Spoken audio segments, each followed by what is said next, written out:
फरीदाबाद में 2022 वारी महाबूर खां वठी फरीदाबाद जा रोड रस्ता बहाल थी न सघिया आहिनि। फरीदाबाद जा रोड रस्ता 3 सालनि खां बहाल न थियण ख़िलाफ़ शहरिन कामरेड अली चांडियो, नियाज़ हुसैन बरोही, सिजाद हुसैन चांडियो, अब्दुल गफ्फार बरोही, शहीद अहमद छुट्टो, मोहरम बरोही जी अॻुवाणी में एहतजाजी मुज़ाहिरो कयो वियो। इन मौक़े ते मुज़ाहिरीन चयो त फरीदाबाद जा रोड रस्ता 3 सालनि खां तामीर थी न आहिनि सघिया। चोली ॾेपर जागीर रोड खां हंधा हंधा टुटी वियो आहे। इलाइक़े वासियुनि फरीदाबाद ऐं मेहड़ अचवञ लाइ सख़्त परेशान आहिनि। फरीदाबाद रोड ते हादसा रोज़ जो मामूल बणियल आहिनि। हिननि चयो त असां पेपे जा वोटर आहियूं, पर फरीदाबाद रोड ठाराए नथो ॾिनो वञे। हिननि सिंध जे वज़ीर आला सैयद मुराद अली शाह, रोड्स खाते जे सूबाई वज़ीर तक जे MNA इरफान ज़फर लगारी, MPA फयाज़ बुट खां मुतालबो कयो आहे त फरीदाबाद रोड बहाल कराए ॾिनो वञे, इलाइक़े वासियुनि जी बेचैनी ख़तमु कई वञे। असां हिकु भेरो ॿीहर ॿुधाईंदा त फरीदाबाद में महाबूड खां वठी हिन वक़्त ताईं 3 साल गुज़रण बावजूद रोड रस्ता बहाल न थी सघिया आहिनि, जंहिंजे करे ॻोठाणनि खे अचवञ में सख़्त मुश्किलात आहे। ॻोठाणी मौक़े ते एहतजाजी मुज़ाहिरो कयो आहे। उन्हनि संदसि चवणु आहे त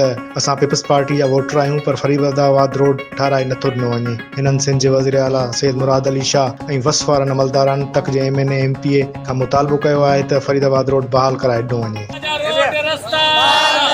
फरीदाबाद जा रोड रस्ता, फरीदाबाद जा रोड रस्ता, फरीदाबाद जा रोड रस्ता, फरीदाबाद जा रोड रस्ता।